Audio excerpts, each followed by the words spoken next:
Bienvenue à l'Institut français de Rabat, aujourd'hui samedi 20 mars 2021, à l'occasion de la célébration de la Journée internationale de la francophonie.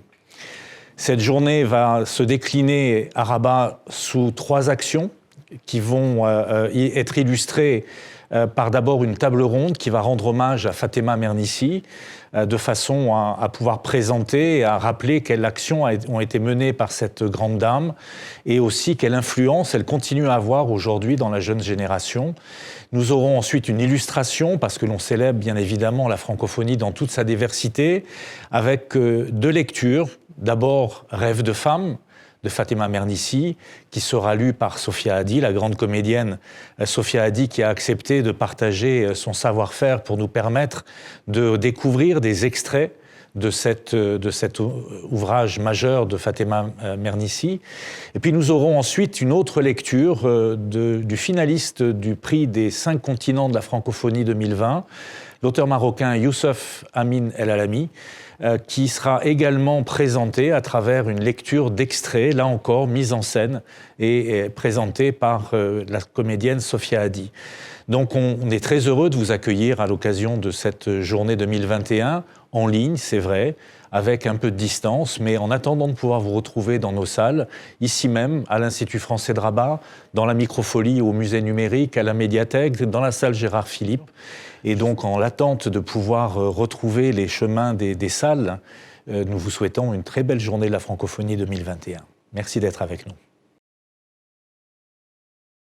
Bonjour à toutes et à tous, bienvenue parmi nous pour cette conférence hommage à l'immense Fatemma Mernissi, que l'on ne présente plus aujourd'hui, écrivaine, sociologue, féministe engagée et pionnière. Nous sommes ici à l'Institut français de Rabat à l'occasion de la Journée internationale de la francophonie, dont la thématique cette année est Femmes francophones, femmes résilientes. Alors Fatemma Mernissi était les deux et c'est peut-être pour ça qu'on l'a choisie aujourd'hui. Sa mémoire doit continuer à perdurer parmi nous.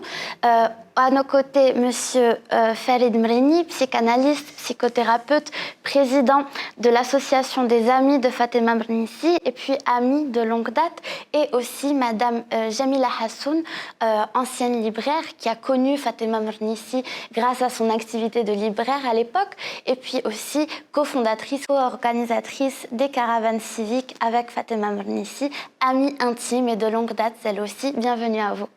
Nous échangerons donc aujourd'hui à 3 pour un débat, une discussion, des témoignages aussi humains que possible de la part de 2 personnes qui ont longuement connu, côtoyé Fatemma Mernissi.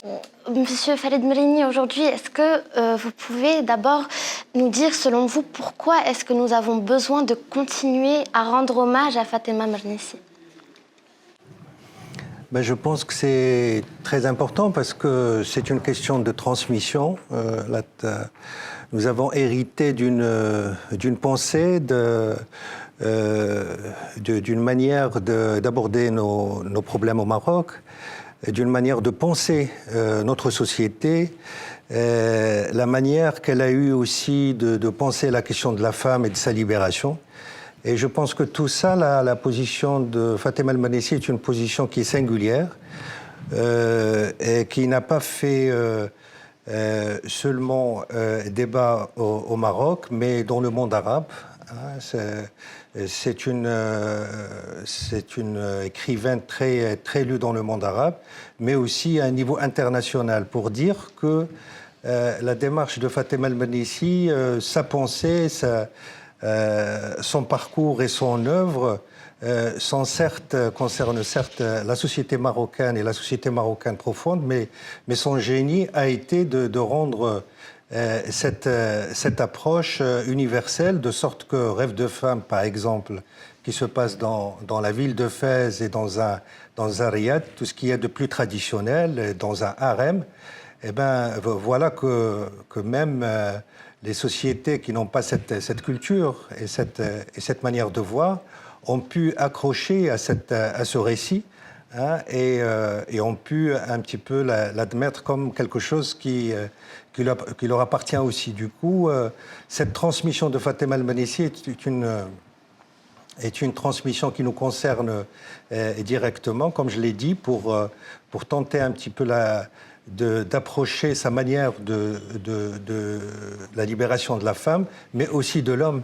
Oui. Hein, c'est quelque chose qui est très important dans son œuvre, et c'est comme ça qu'il y a une chaire Fatem El-Mernissi qui a été créée à Rabat, mais aussi une chaire créée au Mexique, mais aussi une chaire créée en Belgique.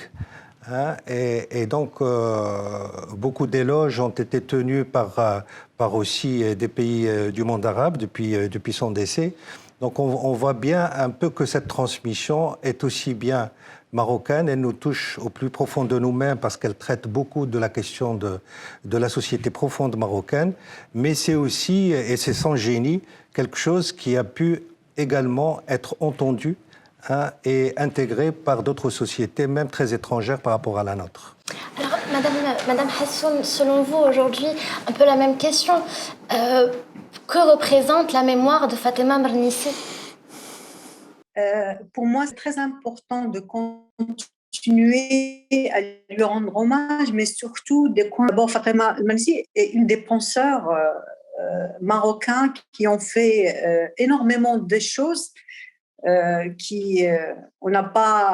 On a des penseurs, mais on n'a pas 80 000 penseurs au Maroc, mais quand même, elle était une femme.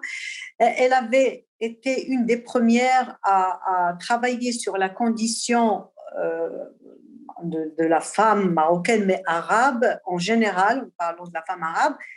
Elle était l'intellectuelle, pour moi, quand je l'ai connue, c'était l'intellectuelle qui s'occupait des choses de la société continuellement. Ce n'était pas l'intellectuel qui restait dans son bureau, dans sa maison ou à l'université, mais par exemple, depuis les années 90, elle a commencé à descendre vraiment.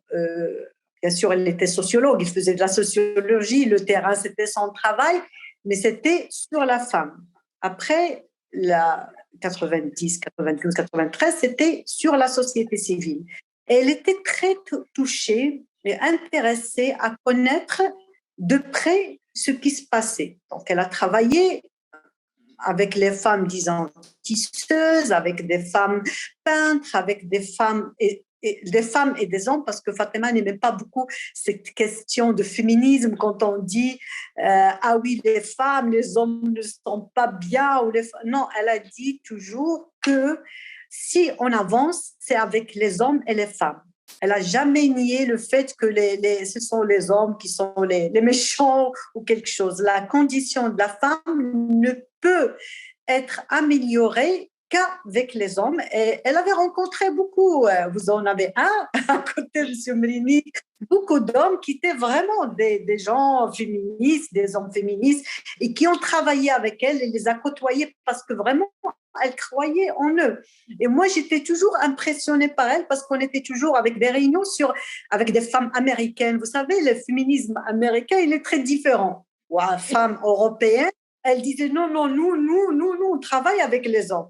Et on ne peut pas nier et ça, c'est très important de continuer à parler d'elle dans ce sens parce qu'au début, moi, quand j'ai rencontré, même avant de la rencontrer, j'étais jeune, beaucoup d'hommes disaient non, c'est une féministe qui vraiment, elle incitait les femmes à se révolter contre les hommes. Ça, ce n'était pas vrai. Dans ses discours, dans toutes ses écritures, elle a toujours dit, bien sûr, elle a toujours parlé, elle connaît comme nous la condition de la femme, mais devant tout le monde, nous ne pouvons pas avancer sans les hommes. Et le fait que Fatima a fait un travail qui était... Alors, il y avait une période où elle a travaillé sur la femme. Elle a commencé une autre période. Moi, j'aimais bien chez elle ça, une période sur la société civile. Quand Avant ça, restons un petit peu sur l'humain. Les souvenirs qu'il vous reste de Fatem Mernissi, quand vous pensez à elle, est-ce qu'il y a un moment qui vous passe par la tête? Est-ce qu'il y a une scène qui vous traverse l'esprit en particulier, Monsieur Mrini? Oui, beaucoup. D'abord au niveau de sa personne. Fatima El-Mernissi, quand elle parle à quelqu'un, elle est toujours, il y a toujours une grande curiosité en elle de connaître les gens, de savoir comment ils pensent, etc. Et donc, d'emblée, les personnes adhèrent, hein, à cette relation qu'ils ont pu avoir avec elle, parce que elle sait comment s'émerveiller, elle sait souligner l'importance de certaines personnes. Quand, par exemple, quand on prend des gens, des artisans, hein, et comment elle peut leur parler et parler de leur travail, et surtout souligner le travail singulier qu'ils peuvent présenter, qui sort plus ou moins de la tradition, etc., et qui ont pu faire un travail qui peut intéresser. Donc, elle a ses traits de personnalité, sa manière aussi de s'habiller. Hein, elle s'habillait de manière autant traditionnelle que moderne. Donc, Fatima El-Mernissi, elle abolit quelque part les hudud. Hein, même dans sa manière d'être, même dans sa manière de s'habiller. C'est toute une thématique chez elle, hein, ces hudud, ces frontières qui emprisonnent les femmes, mais en même temps dont elles peuvent se libérer et comment elles peuvent s'en libérer. Exactement. Madame Hassoun, il y a aussi, on dit beaucoup que Fatima El-Mernissi était une femme à la fois très créative, ça rejoint ce que disait Monsieur Mrini, mais aussi très généreuse. Est-ce que vous avez des anecdotes qui vont dans ce sens-là? Oui, alors d'abord, juste la question que Fatima El-Mernissi, quand on la voyait, on croyait que c'est une femme moderne, elle a étudié à l'université, puis elle est allée en France, puis aux États-Unis, mais elle est revenue, elle était attachée à la tradition, à ce qui se passe, donc comme a dit M. Mrini, dans sa façon de s'habiller, mais elle était très, très attachée à la tradition marocaine. Elle était elle-même créative. D'abord, Fatima El-Mernissi, pour se reposer, elle faisait des colliers. Moi, j'étais étonnée la première fois où je suis allée chez elle, elle travaillait. Alors, quand on va, c'est des ateliers sur le travail. Et ça, c'est la programmation de toute la journée. Il ne faut pas parler d'autre chose. Il faut d'abord travailler. Puis après, il y avait un moment, alors je me suis dit, cette femme ne se repose pas ou quoi? Parce qu'il y avait le travail depuis le matin jusqu'au soir. Mais le soir, elle dit, Maintenant, on va se reposer avec un dîner ou bien même avec un déjeuner. Et elle, pour se reposer, elle faisait des colliers très, très jolis. Moi, quand je l'ai connue, elle m'a offert un collier. Et c'était très intéressant comment elle a ramassé les particules, elle m'a dit, voilà, vous êtes originaire de Figuig, voilà, ça, c'est du Sud. Ça, elle m'a donné ce collier. Et j'étais émerveillée par une femme intellectuelle qui travaille avec ses mains. Et c'est pourquoi aussi, je crois, son intérêt pour les artisans, pour les gens. On est allé à Taznak, peut-être aux Agoura, la première fois, je me rappelle, c'était une femme qui a fait, elle était très âgée, elle faisait des tapis. Et Fatima El-Mernissi a pris la main, elle a embrassé la main de cette femme en lui disant, cette main qui fait ces tapis, je veux l'embrasser. Les gens, bien sûr, elles étaient étonnées parce que c'est ça ce que je veux vraiment, et je le dis avec fidélité, il faut la faire connaître parce que beaucoup de gens, ils comprennent seulement l'intellectuel moderne qui écrit, qui est féministe et tout ça, mais il y a beaucoup d'anecdotes. On a toujours eu des anecdotes, mais des anecdotes qui étaient intéressantes. Hein. Comment tu réagis en tant qu'intellectuel, tu te comportes dans la société. Il faut être avec les gens. Faut pas, vous n'êtes pas, parce que vous êtes intellectuel, vous êtes en haut, vous ne pouvez pas descendre. Et elle était créative en beaucoup de choses. Comme on dit, ses vêtements, ses sacs, tout. Elle faisait tout en Médina. Pour elle, pourquoi elle va acheter ailleurs et on peut tout faire. Donc, c'était important. Créativité. Alors, ce qui était sûr, en tout cas, c'est que Fatima El-Mernissi, à la fois dans sa pensée et dans ses actions quotidiennes, était contre cet élitisme culturel, intellectuel qui faisait que la culture ne serait accessible qu'à chacun, le savoir ne serait accessible qu'à certaines personnes, qu'à une certaine tranche de la population. On reviendra tout à l'heure sur la très belle histoire de Fatima El-Mernissi et les tisseuses de Tazmalt lorsqu'on évoquera les caravanes civiques. Mais avant tout, alors aujourd'hui, on se souvient encore de Fatima Mernissi parce que les jeunes la connaissent. Les jeunes qui ne l'ont pas forcément côtoyée, certains qui n'étaient toujours pas nés lorsqu'elle a publié ses premiers ouvrages, mais qui aujourd'hui connaissent son nom. Et alors, l'une des raisons, c'est qu'elle a énormément travaillé avec eux. Fatima Mernissi a toujours voulu mettre la jeunesse en avant. Elle a toujours voulu faire en sorte à ce que cette jeunesse citoyenne soit formée et qu'elle participe simplement à la vie de tous les jours de la société marocaine. Monsieur Farid Merini, vous avez organisé pendant longtemps avec Fatima Mernissi des ateliers d'écriture qui étaient dédiés à la formation justement des jeunes, à l'écriture, qui voulaient apprendre à écrire. Est-ce que vous pouvez nous en parler? Oui, pour moi, c'est une grande expérience parce que un atelier d'écriture se compose de quelques personnes, d'une dizaine de personnes en général. Ça dure 6 mois et après, l'atelier est publié. D'accord. Et donc, pendant ces 6 mois, le travail est une rédaction d'un texte par chaque membre. Et le membre, il peut être économiste comme il peut être artisan, comme il peut être... C'est vraiment toutes les couches sociales, c'est vraiment tous les métiers qui sont là. Et c'est une grande expérience, en tout cas, elle l'a été pour moi parce que, par exemple, si je me retrouve avec des psychanalystes, on a un discours commun. Si les économistes se retrouvent ensemble, ils ont un discours commun. Là, comment parler à un artisan, comment un économiste peut entendre ce que je suis en train de dire, par exemple, en tant que psychanalyste, etc. Et là, vraiment, c'est quelque chose qui est compliqué. Et il y a donc 2 registres. Il y a le premier registre qui est plus individuel et chacun doit écrire un texte qui sort du discours académique. Il ne s'agit pas, et c'est toujours cette question de sortir des frontières.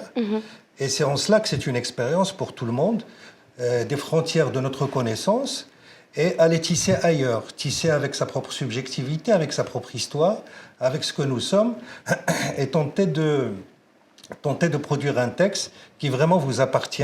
Et le mot-clé dans ces ateliers d'écriture pour Fatima Mernissi est la confiance en soi.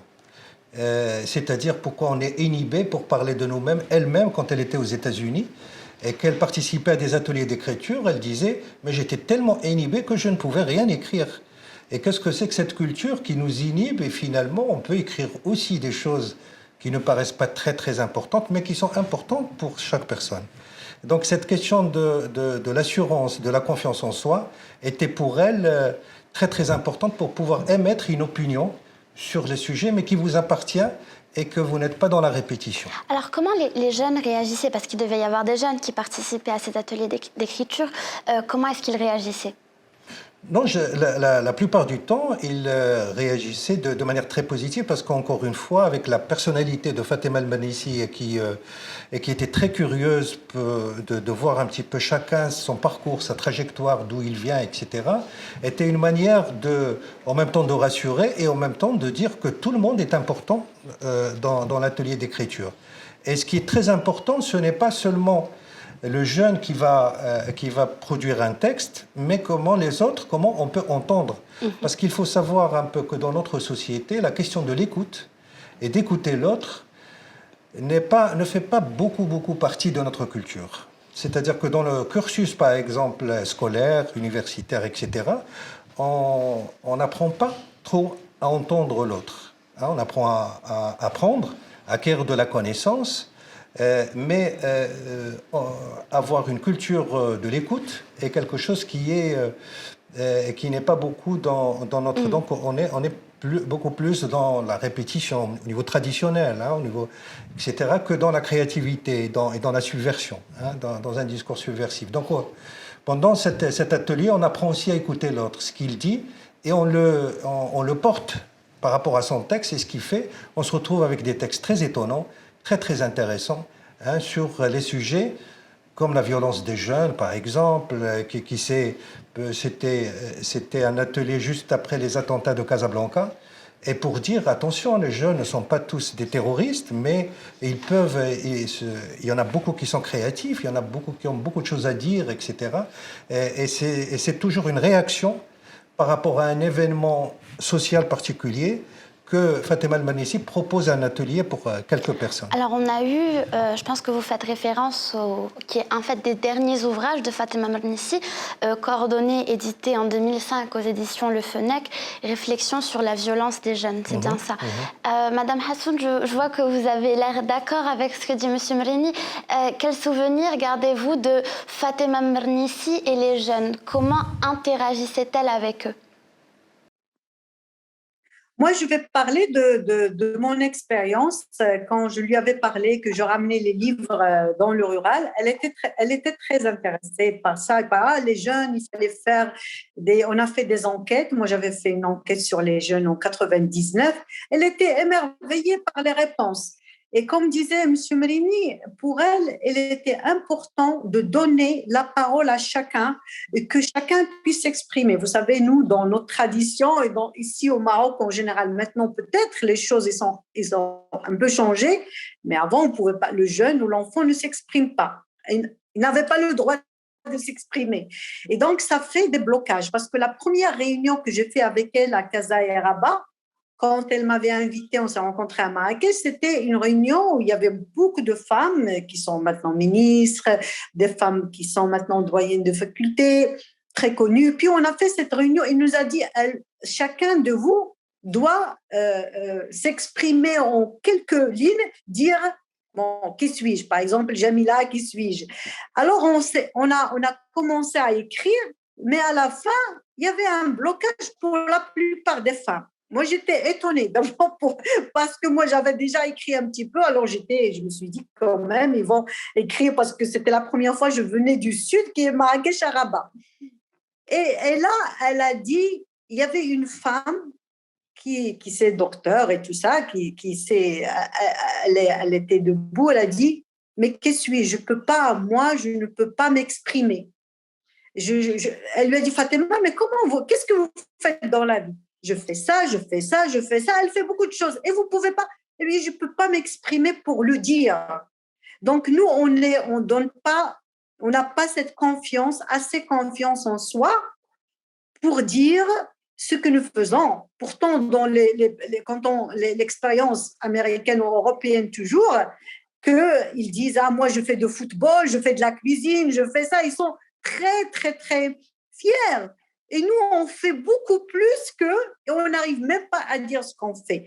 Et elle, avec jeunes, soit hommes ou femmes, soit des jeunes du rural, ou bien elle a toujours dit, et c'était mon expérience avec elle, on reviendra avec la caravane civique, elle avait pleuré devant les jeunes en lui disant, il faut que vous ayez confiance en vous-même, il faut s'exprimer, vous êtes l'avenir du pays. Des mots très forts. Oui, et ma dernière rencontre avec elle, moi je ne sais pas, je vais le dire comme ça la première fois, M. Mrini va savoir si le projet était, elle m'a dit, c'était 3 semaines avant sa disparition, elle m'a dit, Jamila, je suis allée la voir, par hasard j'étais à Rabat, elle m'a dit, je veux travailler, ou elle a commencé à travailler avec un projet sur les jeunes licenciés. C'est des jeunes qui étaient à Rabat, qui vendaient parce qu'ils ne trouvaient pas de travail. Elle m'a dit, elle était critiquée par quelqu'un. Pourquoi elle travaille avec ces jeunes? Ils veulent tous vont devenir écrivains. C'est pas possible. Pour elle, elle était très touchée. Elle m'a dit, comment c'est pas possible, Jamila, parce que eux, ils n'ont pas les moyens, mais ils ont fait des études. Pourquoi ne pas les pousser à écrire, eux, parce qu'ils vendent du farracha, comme on dit en arabe. Et là, elle était très, très touchée. Elle m'a dit, qu'est-ce que tu penses? Je lui ai dit, Fatima, c'est toi qui avait initié ce projet. Il faut le faire. Il ne faut pas écouter les autres. C'est comme ça. C'est pas moi qui vais vous le dire, mais c'est toi qui dois le dire. Et c'était des choses comme ça. Elle voyait en chacun un potentiel. Et celui qui a du potentiel, Fatima le suivait, il ne le lâchait pas, c'était sûr. En tout cas, Madame Fatima Mernissi avait effectivement, dans tous ses travaux, et on le sent même en lisant ses livres, une démarche très pédagogique, très interactive, même avec son lecteur. Est-ce que vous pouvez également nous parler alors de la création de ces caravanes civiques? Alors, pour vous dire, pour ne pas être longue, pour parler comment la caravane avait commencé. Fatima Mernissi était à Marrakech en 1997 au Palais du Congrès pour un congrès avec la Banque mondiale pour présenter son livre Aïe débrouille. Et moi, je l'avais rencontrée réellement parce que je la connaissais par ses livres avant. Et elle est venue me voir, elle m'a dit, est-ce que le livre Aïe débrouille, est-ce que vous avez encore des exemplaires? Je lui ai dit, mais j'ai vendu 300 exemplaires. Elle m'a dit, mais c'est pas possible. Si on a un libraire comme toi, et puis après, elle m'a dit, mais qu'est-ce que tu fais dans la vie à part libraire? Je lui ai dit, je ne fais que libraire, je vends des livres, mais moi, je vais dans le rural parce que j'ai trouvé que c'est vraiment ennuyeux d'être dans sa librairie et il n'y a pas de gens qui viennent dans la librairie. Elle m'a dit, il faut m'écrire. Ce que tu fais, alors avant, il n'y avait rien de tout, il n'y avait que le fax, tata, on a écrit au fax, j'ai résumé mon travail du projet rural. Et elle m'a dit, il faut venir. Donc, elle m'a téléphoné, elle m'a dit, tu es une femme courageuse. Moi, bien sûr, quand elle m'a dit ça, je croyais qu'elle se moquait de moi parce que devant Fatima Mernissi, comment moi je suis courageuse. Moi, j'ai toujours trouvé courageuse. Avant de la rencontrer, comme je disais, en écrivant, j'ai toujours suivi son livre, comment elle était toujours intimidée parce qu'elle était femme ouverte et tout ça. Il y avait beaucoup de sensibilité et beaucoup autour de son travail. Et puis après, elle m'a invitée à Rabat. Je suis allée une fois. Elle m'a dit, on doit faire quelque chose autour de ce que vous faites. Moi, je veux travailler avec la société civile. J'ai essayé de commencer dans une autre ville. Ça n'a pas marché. Est-ce qu'on peut faire? Et on appelait ça, oui, moi je vais dans le rural, je fais ça, je vais dans les lycées. Et c'est là, on m'a dit, alors on fait comme une caravane. Je lui dis, alors elle m'a dit, comment on va l'appeler? Bon, c'est elle qui a dit, bon, civique, parce que je vais inviter les médecins, les avocats et tout ça. Et c'est comme ça que la caravane avait commencé. Et la première, c'était civique en 99. C'était même à mois de Ramadan. On est allé dans un lycée et après, on a organisé 2 par an jusqu'à, je crois, 2006. Les caravanes civiques, c'est là où on a rencontré des gens de la société civile. Bien sûr, il y avait toujours nous, Fatima, les gens qu'elle connaissait à Rabat, qu'elle connaissait à Rabat, les médecins, les avocats, tous les gens qui croyaient en son travail. Mais en même temps, on avait rencontré d'autres personnes, d'autres associations. Alors, une fois, on a fait en dehors de Marrakech une caravane civique, mais on a fait une journée à Marrakech où il y avait des associations qui sont venues de Zagora. Elles étaient présentes avec nous et c'est comme ça qu'ils nous ont invités. On est allé à Zagora, on est allé par exemple à Aïtiktel, on est allé dans plusieurs endroits et chaque fois c'était une préparation avant. Donc moi je me rendais toujours à Rabat. On parlait des points qu'on faisait, j'organisais et ça marchait très très bien et c'était vraiment des moments d'échange formidables. C'était avec des fois, on pleurait, des fois, on riait sur ce qui se passait. Il y avait des choses très, très intenses. C'est aussi, je pense, une occasion pour Fatima Mernissi de réaliser ces fameuses enquêtes sociologiques de terrain auxquelles elle n'a pas manqué tout au long de sa carrière. On nous raconte les belles anecdotes de Fatima Mernissi qui, des fois, se déguisait, mettait sa djellaba, un foulard, des espadrilles pour ne pas être reconnue dans Salé et qui allait simplement parler avec les gens dans le souk. Monsieur Mreni, est-ce que vous avez, vous, aujourd'hui, en tant que présidente de l'association des amis de Fatima Mernissi, est-ce que vous continuez à perpétuer ce travail important qu'elle faisait au niveau de la société civile, comme vient de nous l'expliquer Madame Hassoun au niveau des caravanes civiques? La naissance de cette association est venue principalement de Farida Bliazid, qui était une amie aussi de Fatima Mernissi, de Asma Al-Marabout. Et Fatima Mernissi nous parlait beaucoup des quartiers populaires qu'elle visitait, etc. Pour un peu comprendre son attachement à ces quartiers, elle a demandé, quand elle était malade, si on pouvait un peu faire quelque chose pour ces quartiers. Et c'est comme ça qu'on s'est dit c'était une wasiya, en quelque sorte, quelque chose comment transmettre un petit peu ces choses-là et que peut-on faire avec ces quartiers populaires où elle travaillait, où elle faisait ses enquêtes et tout ça. Et c'est comme ça qu'on a créé cette association pour perpétuer un peu son travail. Donc l'idée, c'est de créer un centre et de travailler avec les jeunes des quartiers populaires.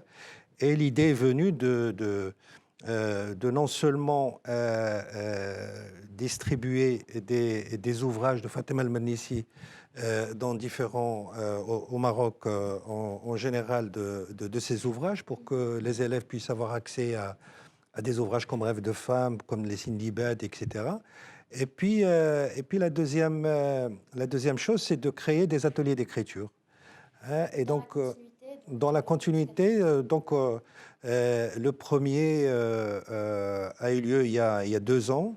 Et donc là, on est en train de finir un autre atelier d'écriture sur le confinement et résilience, ça s'appelle.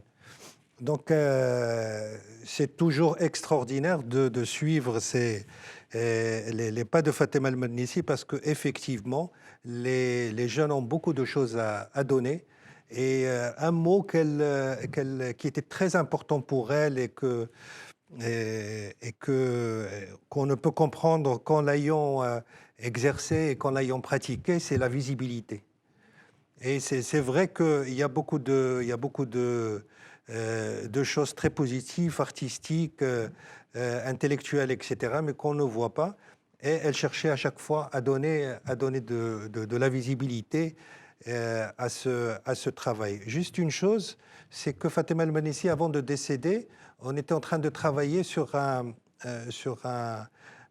ouvrage qui s'appelle Le tissu de nos singularités. On était en train de réfléchir sur la question du vivre ensemble au Maroc. Et c'est un ouvrage qui a été édité et coordonné par Driss Xiques et par Fatma Itmous, justement. Et on y a travaillé pendant 3 ans, 4 ans. Et Fatima était très malade. Hein, c'était vraiment la fin. C'était très compliqué. Elle ne s'est jamais absentée une seule fois. Donc c'est pour dire un peu tout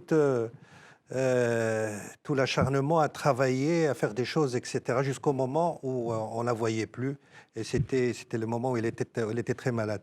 Mais pendant ces 5 ans, elle savait qu'elle était malade, mais tout de même, elle était toujours là, hein, sans jamais s'absenter. C'est aussi le profil de Fatem El-Mernissi et son courage et cette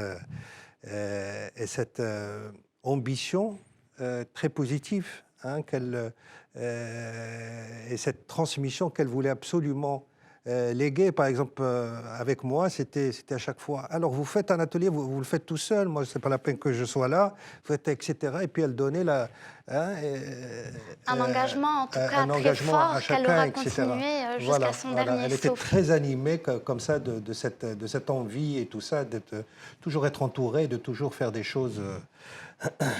Alors brièvement, est-ce qu'on va passer peut-être aborder en quelques mots l'ouvrage qui est peut-être le plus connu, le plus lu de Fatem El-Mernissi, Rêve de femme. Donc c'est un roman, une autofiction. Le mot fiction étant très important ici, un livre donc, où Fatem El-Mernissi raconte son enfance au harem de Fès, avec énormément de créativité, d'imagination, mais beaucoup de souvenirs aussi. Il y a des personnages inventés, il y a des personnages dont elle s'est directement inspirée. On pensera par exemple à sa grand-mère maternelle qui a énormément forgé la femme qui est devenue Fatem El-Mernissi. En tout cas, ce livre est peut-être le livre de Fatem El-Mernissi le plus accessible, puisque ce n'est pas un essai, puisqu'il n'y a pas de théorie. Mais tout de même, on y retrouve des traces de sociologie qui sont très subtilement distillées dans cet ouvrage. Alors peut-être, Madame Hassoun, quelles sont vos impressions sur Rêve de femme ? Oui, alors, Rêve de femme, c'est un livre qui est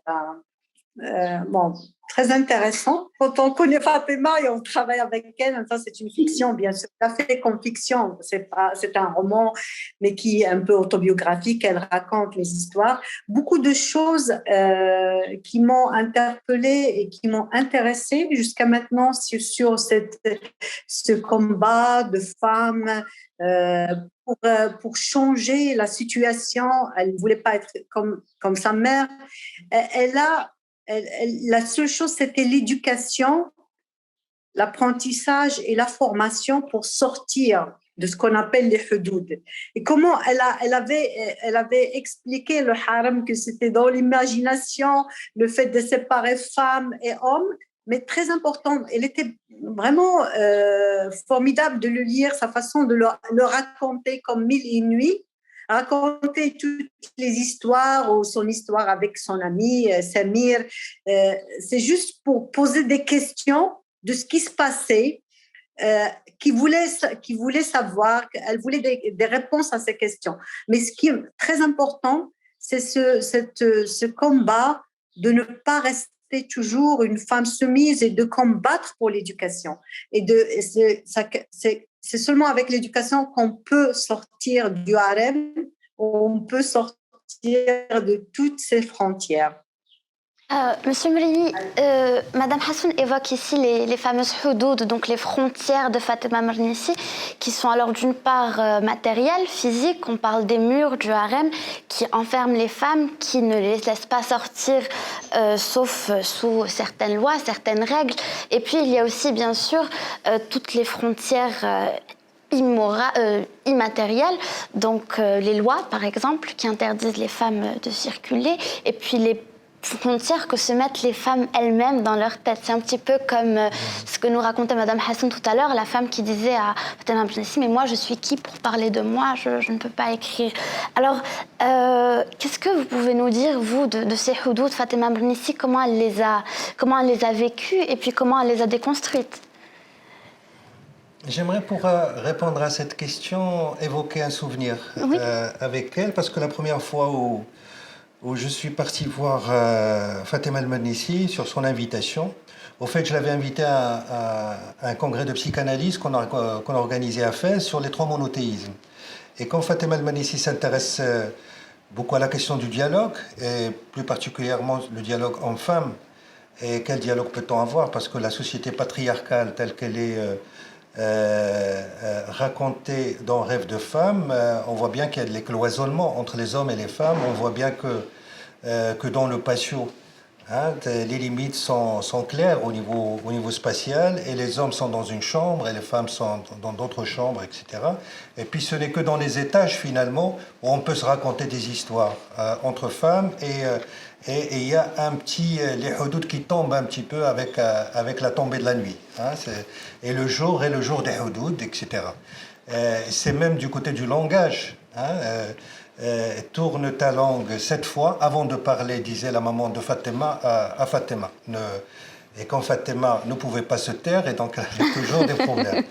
Et donc ce souvenir-là, je suis parti la voir, elle ne pouvait pas venir à ce congrès de psychanalyse à Fès. Et donc elle m'a invité par la suite pour savoir comment ça s'est passé et tout ça. Et puis quand je sortais comme ça, elle m'a dit Monsieur le Mrini, est-ce que votre mère est traza? Est-ce que votre mère est tisseuse? Je lui ai dit que oui. Et puis c'est une question qui m'a un petit peu fait réfléchir, parce que juste après elle m'a dit, pour moi la broderie c'est de l'écriture. Et donc je ne comprenais pas trop, et en même temps ça m'intéressait cette question, parce que c'est une question aussi de psychanalyse, le tissage, et il en est question pour Freud, et la question du nouage, il en est question pour Lacan. Donc c'est des questions qui m'intéressaient pour savoir comment elle l'abordait. Et je suis très vite allé, parce que je me souvenais que Fatima Mernissi parlait de la broderie dans Rêve de femme. Et donc quand je relus un peu le chapitre, elle en parle très, très longuement, et c'est principalement comment les femmes du harem, et en particulier la maman de Fatima Mernissi et sa cousine Shema, comment elles brodaient autrement. C'est-à-dire qu'elles sont passées du nœud serré de Fès vers un nœud plus lâche, et qui était le nœud moderne à l'époque, qui devenait... Et donc c'est l'écriture quelque part de la rébellion, parce que la grand-mère était révoltée par ce changement, et par l'idée que les femmes commencent à nouer des nœuds plus larges, c'est ça. Plus larges et plus lâches. Alors que le nœud de Fès, lui, il est très très serré, de part et d'autre, etc. Ça demande beaucoup de mois pour faire quelques centimètres, alors que les monaches lâches, on peut les faire très rapidement. Et donc voilà un petit peu la question de l'écriture dont elle me parlait, comment ça devient lâché. Et probablement qu'elle s'en inspire pour son futur féminisme. Hein, c'est qu'elle revoit toujours le passé pour le déconstruire et quelque part repartir. Et c'est la méthode choisie par Fatema concernant sa construction du féminisme au Maroc. Et là, c'est très intéressant que dans le rêve de femme, il y a cette possibilité d'une rébellion par le fil. Et donc, bien sûr, elle va aussi parler des femmes qui vont sortir pour l'indépendance, parce que la question de la femme qui sort du harem coïncide également avec l'indépendance du Maroc et la revendication. Et elle va sortir dans la mixité avec les hommes. Et elle va mettre quoi comme habit, alors qu'elle mettait le haïk, elle va mettre la djellaba. Hein, et donc, c'est tout un jeu comme ça entre l'habillement, la dimension de la révolte, la dimension de la mixité, du dialogue homme-femme. Et c'est aussi tout ce mouvement constant entre modernité et tradition que l'on retrouve très bien ici. Dont elle abolit la frontière. Oui. Exactement. Elle joue entre les deux et voilà. c'est ça aussi toute la force de la pensée de Fatema Mernissi. En tout cas, Rêve de femme reste une des œuvres les plus fortes, les plus puissantes de Fatema Mernissi, ne serait-ce que dans la façon avec laquelle elle a pu se transmettre au fil des années, au fil des générations. On assistera tout à l'heure à une magnifique lecture de Rêve de femme par la comédienne Sofia Haddi. Merci Monsieur Mereni, merci Madame Hassoun pour votre présence, pour vos réponses et pour votre temps. À très bientôt. Merci.